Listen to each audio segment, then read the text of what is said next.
Hello welcome. રોજબરોજની લાઈફમાં આપણે ઘણીવાર જોતા હોય કે કોઈ કંપની સંસ્થામાં કોઈ એમ્પ્લોયઝ હોય તો એની ખાલી જગ્યા પડી હોય તો કંપની એની માટે એક રિક્રુટમેન્ટ કરતી હોય છે. તો ઘણી વખત જોગાનો જોગ થાય છે એવું કે જે વ્યક્તિની રિક્રુટમેન્ટ થાય એ વ્યક્તિનું ક્વોલિફિકેશન, ડિગ્રી, નોલેજ બધું એ જગ્યા કરતાં ઓવર ક્વોલિફાઈડ હોય.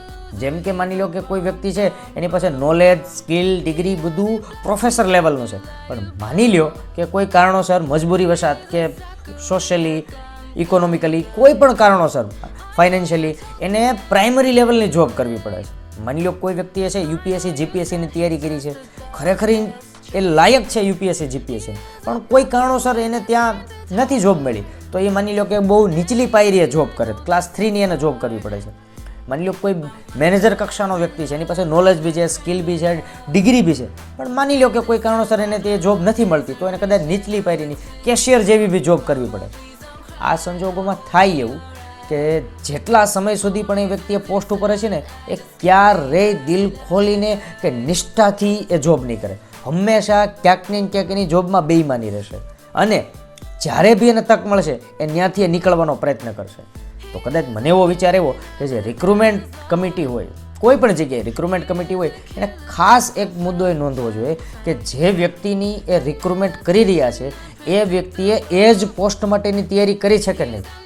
જો કોઈ વ્યક્તિનું ડ્રીમ પ્રાઇમરી ટીચર બનવાનું છે તો ફક્ત એને પ્રાઇમરી ટીચર જ બનાવવામાં આવે તો કદાચ એ પ્રાઇમરી ટીચર એના જેવું કોઈ નહીં બની શકે. જો કોઈ વ્યક્તિનો ગોલ ક્લાર્ક બનવાનો જ હતો, એને ક્લાર્ક બનવા માટેની જ કે તલાટી બનવા માટેની જ મહેનત કરી હતી અને એને એ જોબ મળશે તો કદાચ એના જેવી જોબ બીજું દુનિયામાં કોઈ નહીં કરી શકે. આ પોતે એક વ્યવહારિક વાત. ઘણી વખત આપણા વ્યક્તિગત જીવનમાં આવું થતું હોય.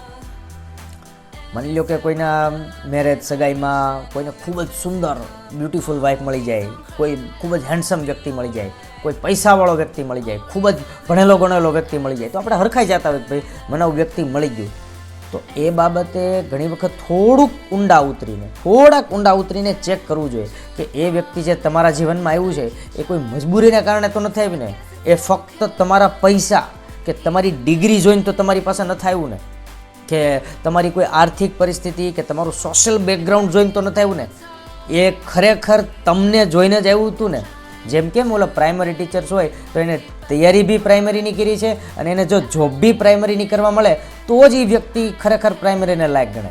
જો કોઈ પ્રોફેસર કક્ષાની વ્યક્તિ હશે અને એ પ્રાઇમરી ટીચર બનશે તો એ નહીં એને ન્યાય આપી શકે. સેમ જો કોઈ વ્યક્તિ તમારા જીવનમાં ફક્ત તમને જોઈને જો તમારા જીવનમાં આવે તો જ એ તમારી સાથે નિષ્ઠાથી અને લાઈફ ટાઈમ અને લોંગ ટાઈમ રહી શકશે. બાકી જો એ તમારા લુક, તમારા પૈસા કે તમારી ડિગ્રી કે તમારો પાવર આ કાંઈ પણ જોઈને જો તમારી સાથે આવ્યું હોય છે ને તો એ હંમેશા થોડોક સમય તો રહેશે પણ હંમેશા એવી તમારાથી છટકી જવામાં કે તમારાથી પરેજી કરવામાં એને બિલકુલ ટાઈમ નહીં લાગે.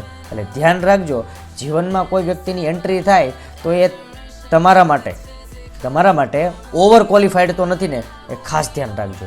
જય